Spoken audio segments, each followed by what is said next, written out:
এরকম করলে কেন? আমার গাড়ি চালাতে মন চাচ্ছিল। তো চালাও। আমি তো ড্রাইভিং পারি না। আজব, ওইদিকে এক বিপদ এদিকে আরেক বিপদ। স্টপ। হোয়াট? কি হয়েছে?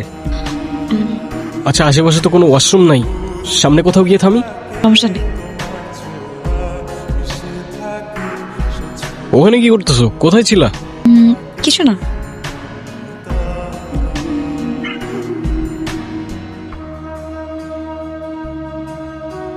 একে তো কল দিয়ে জ্বালায় মারতেছে, তার উপরে এই টায়ার আবার কেমনে পাঞ্চার হইল রে ভাই? আই ডোন্ট নো, মেবি মায়া করছে। মানে?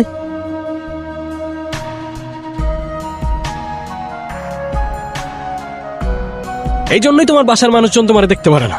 Really sorry. কি ভাবছো? আমি বলবো it's okay, it's not okay. চলো ধাক্কা দাও।